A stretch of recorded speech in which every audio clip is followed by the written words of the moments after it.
હવે આપણે શું કરીશું પપ્પા?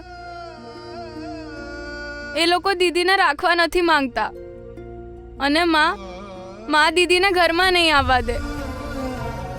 મારા દીદી કેટલા સારા છે. ખબર નહીં કેમ પાર્વતી માતા એમની સાથે આવું કરી રહ્યા છે. બેટા, માતા પરીક્ષા લે છે જેથી આપણે મજબૂત થઈ શકીએ, અને માતા એટલી જ મુશ્કેલીઓ આપે છે જેટલી માણસ સહન કરી શકે. આપણી ગૌરી તો એ પાર્વતી માતાની સેવિકા છે. અને બેટા, મને પૂરો ભરોસો છે, મને પૂરો વિશ્વાસ છે, પાર્વતી માતા કોઈને કોઈ રસ્તો જરૂર કાઢશે મારી દીકરી માટે.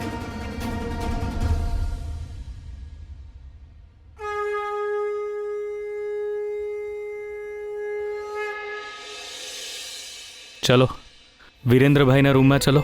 ના,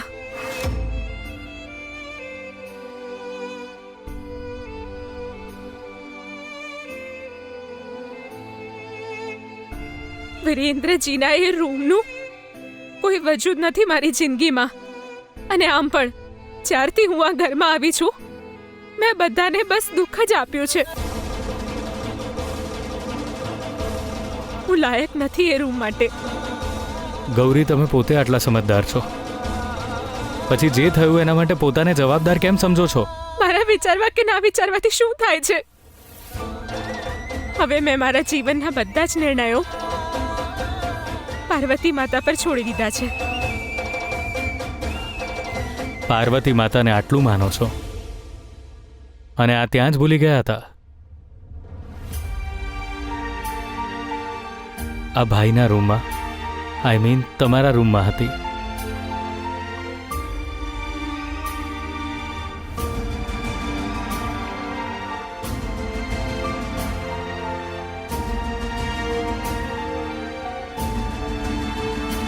ગૌરી, પોતાને ક્યારેય એકલા ન સમજતા.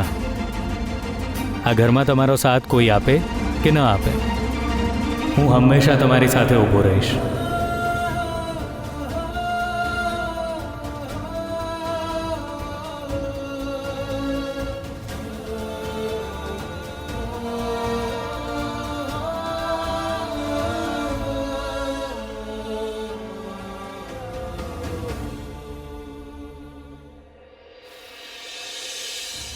માતાજી, ગૌરીની માં કહી રહી છે કે અમારો ગૌરી સાથે કોઈ સંબંધ નથી. તમારે લોકોએ જે કરવું હોય ને કરો એની હાથે.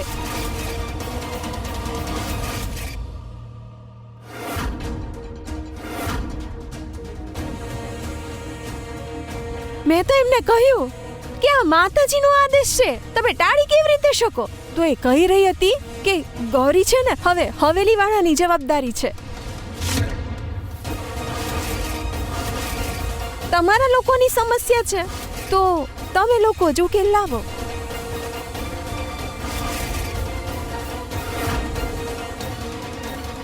અરે આ તો હદ થઈ ગઈ. એ બે કોડીની પંડિતાણીની આટલી હિંમત મારા માતાજીનો આદેશ ટાળી દીધો.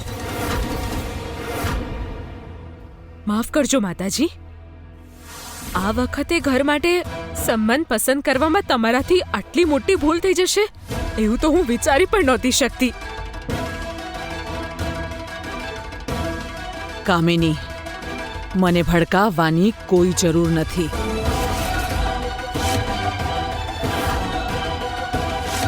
આ ઘર માટે શું સાચું છે અને શું ખોટું છે એ હું સારી રીતે જાણું છું. અરે ના માતાજી, હું કેમ ભડકાવું?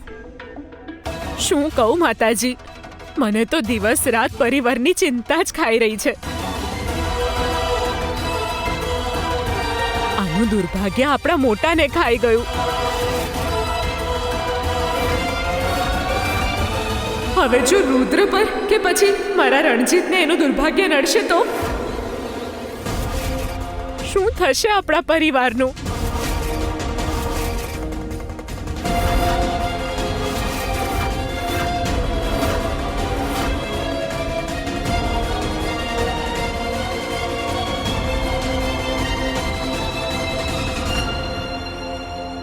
રુદ્ર પર એનો કાળો પડછાયો પડવા જ નહીં દઉં હું.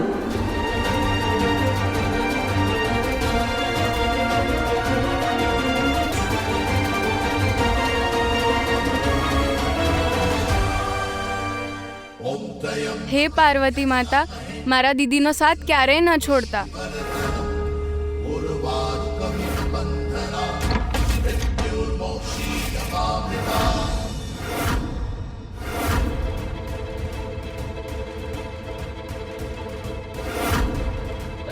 શેઠાણી, શેઠાણી, શેઠાણી, ક્યાં લઈ જઈ રહ્યા છો તમે? શેઠાણી,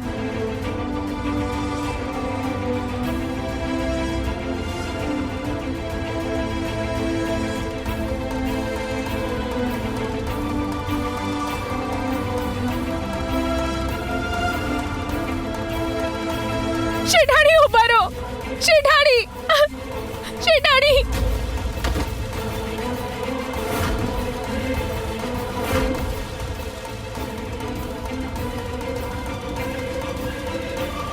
આ શું કરી રહ્યા છો તમે માં? ત્યાં જ ઊભો રહે છે રુદ્ર.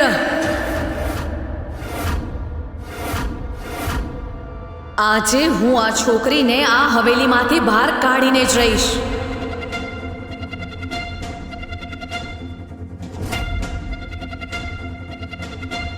પણ માં તમે આવું તેવું કઈ નહીં. આજે તું એક શબ્દ પણ નહીં બોલે. તને મારા સમ આપું છું રુદ્ર.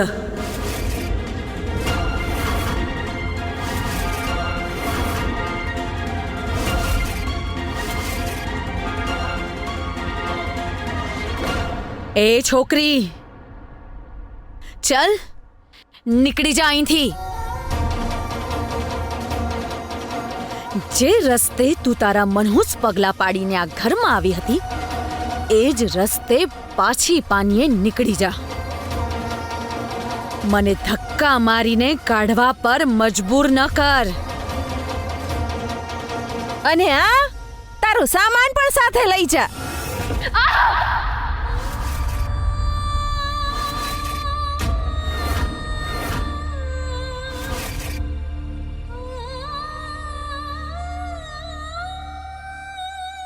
ઇનફ.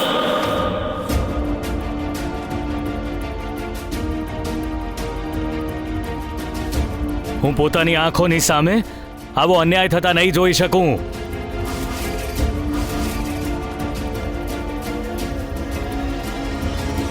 રુદ્રજી, તમારી માના સમ ના તોડશો.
મારા દીદી કહે છે તમે નાના બાળકોની પ્રાર્થના બહુ જલ્દી સાંભળો છો. મારા દીદી સાથે બહુ ખોટું થઈ રહ્યું છે. મોટી હવેલીવાળા એમને રાખવા નથી માંગતા અને માં એમને આવવાની ના પાડે છે. દીદી તો તમારી કેટલી ભક્તિ કરે છે. એમના માટે કોઈ ચમત્કાર કરો ને. તમે કરશો ને તમે મારા દીદીની મદદ?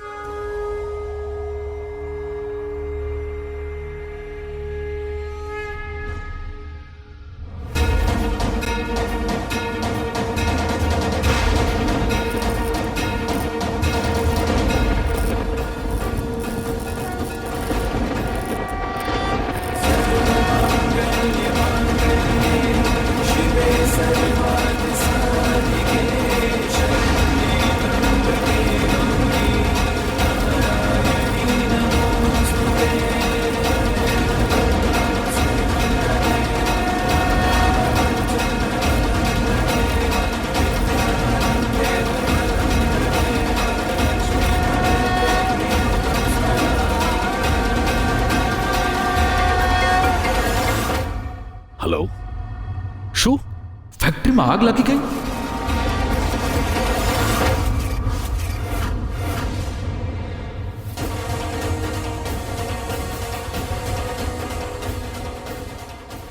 અરે આગ કેવી રીતે લાગી ગઈ?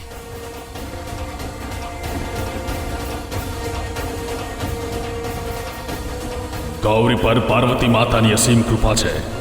આજે પણ એ તમારા ઘરની લક્ષ્મી જ છે. એને તમારા ઘરમાંથી બહાર કાઢવી તમારા પરિવાર માટે અશુભકારક સાબિત થશે જગદંબા.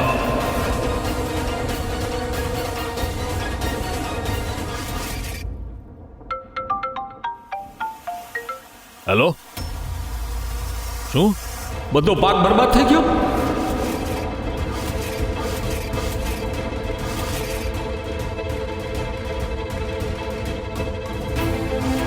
પણ આટલું ફેન્સિંગ કર્યા પછી જાનવર ખેતરમાં ઘૂસ્યા કેવી રીતે?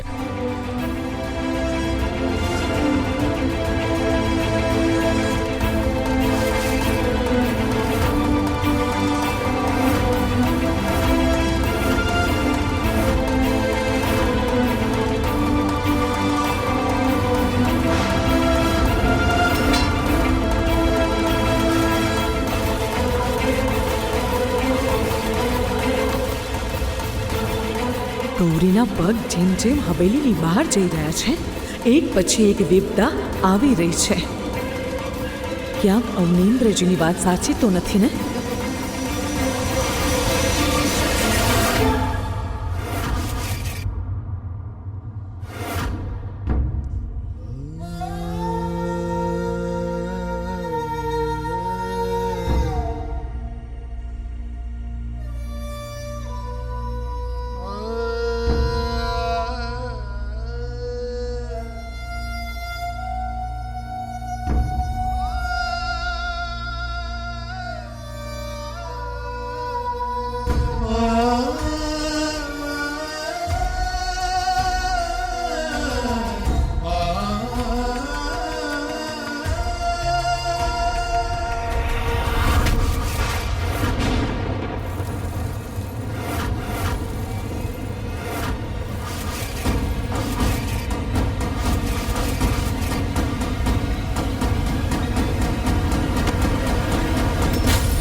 રુદ્ર!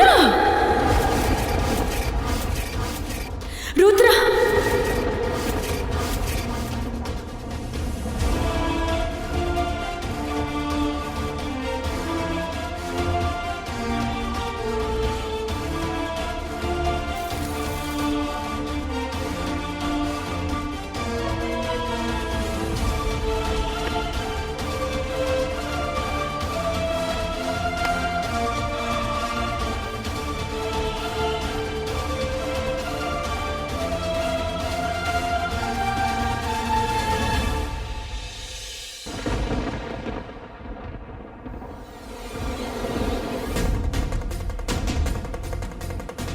એ તમારા ઘરની લક્ષ્મી જ છે.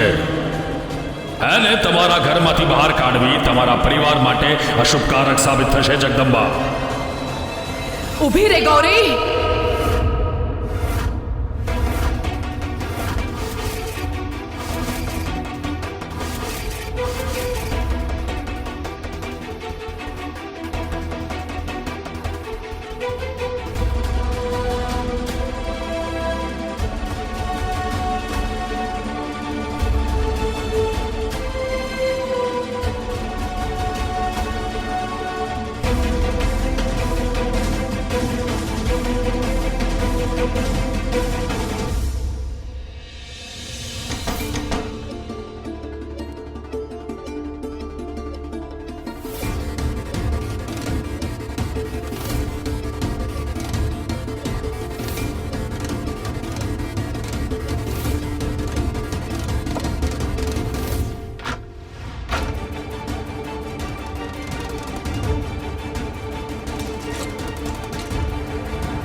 મેં લગાવી છે મારી જૂની ઓળખને આગ, કેમ કે હવે મારો નવો જન્મ થવાનો છે,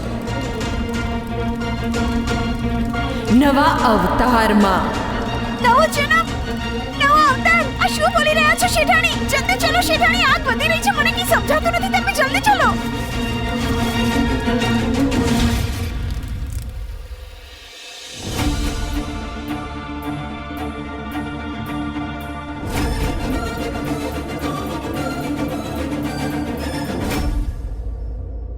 આટલી મહેનત કરીને એ છોકરીને ઘરમાંથી બહાર ફેંકવાની ગોઠવણી કરી હતી. આખરે માતાજીના મગજમાં ચાલી શું રહ્યું છે? કેમ મારી બધી મહેનત બરબાદ કરવા ઉતાવળા થાય છે?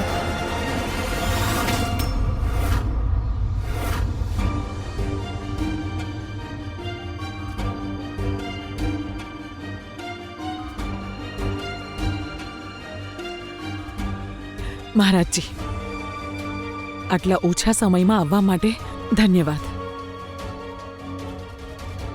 આવો.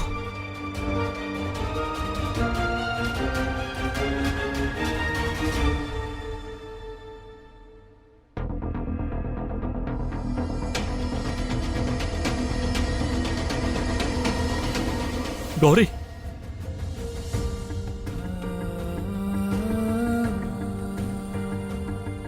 ગૌરી, તું ઠીક તો છે ને બેટા? કેવી હાલત થઈ ગઈ છે ગૌરીની. આ ઘરમાં એ કેટલા સપના લઈને આવ્યા હશે, અને અહીં આવતા જ બિચારા પર આટલો મોટો પહાડ તૂટી પડ્યો. અરે હું પણ એની મદદ કેવી રીતે કરું જ્યારે પોતે જ મદદ લેવાની ના પાડી રહ્યા છે?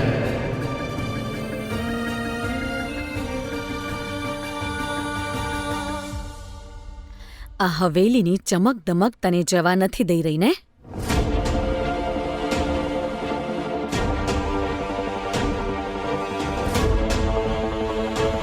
આટલા બધા પૈસા પહેલા ક્યારેય નથી જોયા ને તે જિંદગીમાં. એ જ તારા પગની સાંકળ બની ગઈ છે.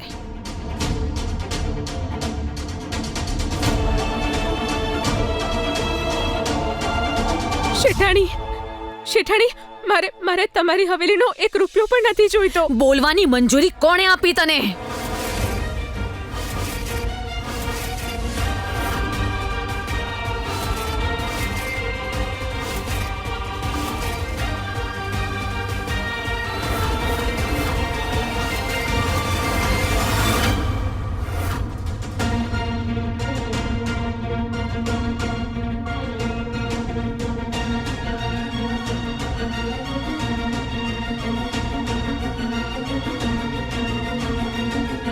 આ તમે શું કરી રહ્યા છો માં? શું થઈ ગયું છે તમને બધાને?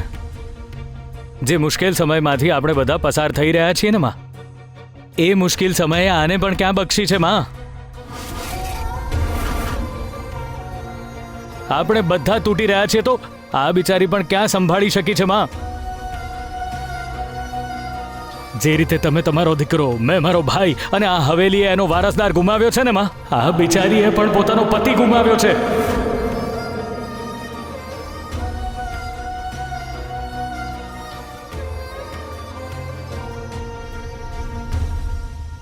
આની હાલત તમને બધાને નથી દેખાતી?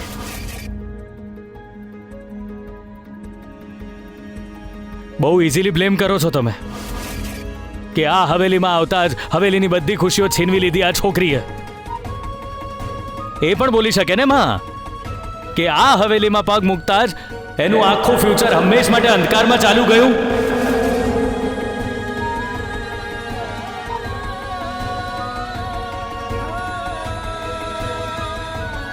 આપણા બધાના દિલ તૂટ્યા છે, પણ આપણે બધા કેમ ભૂલી રહ્યા છીએ કે એક્સિડન્ટમાં ભાઈની સાથે ગૌરી પણ હતી. એના તો દિલની સાથે સાથે શરીર પર પણ ઈજા થઈ છે. મેં સાંભળ્યું હતું કે લગ્ન કર્યા પછી સાસરું છોકરીનું ઘર બની જાય છે. આ કેવું ઘર છે માં, જ્યાં એની ઈજા પર મલમ લગાવવાની જગ્યાએ એના પર મીઠું ભભરાવી રહ્યા છીએ.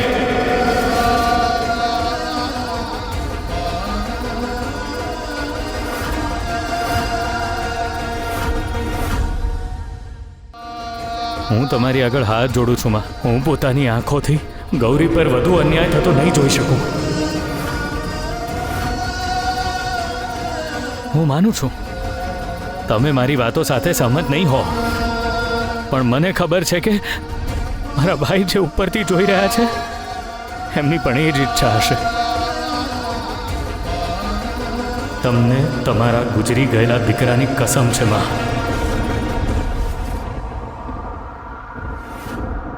પ્લીઝ ગૌરીને અહીં રહેવા દો.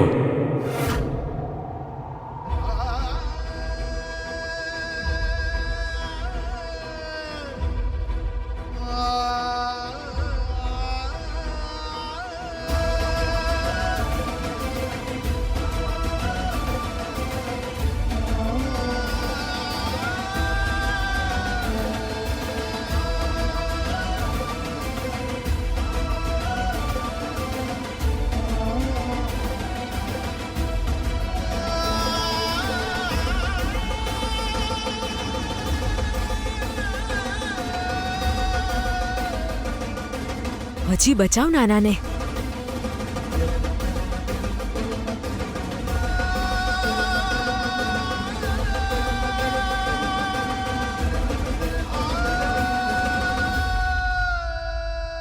મહારાજજી, મને તો મહારાજજી કંઈ જ સમજાતું નથી. કૃપા કરીને મને સમજાવો. તમે મને કીધું કે ગૌરી અખંડ સૌભાગ્યવતી છે, તો મેં મારા પૌત્રના લગ્ન એની સાથે કરાવી દીધા એને શ્રાપથી બચાવવા માટે. પણ તોય હું મારા પૌત્રને બચાવી ન શકી. અને હવે ગૌરી ઘરેથી જવાની વાતો કરી રહી છે તો એક પછી એક સંકટ આવી રહ્યા છે. શું ખરેખર ગૌરીનું આ ઘરમાંથી જવું અશુભ છે? અને જો એવું છે તો ગૌરી જ્યારે મારા પૌત્રની જિંદગીમાં આવી તો મેં મારા પૌત્રને કેમ ગુમાવી દીધો?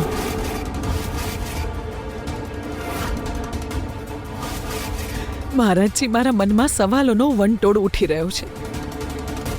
કૃપા કરીને જવાબ આપો. ક્યારે મને આ દુવિધામાંથી મુક્તિ મળશે પણ કે નહીં?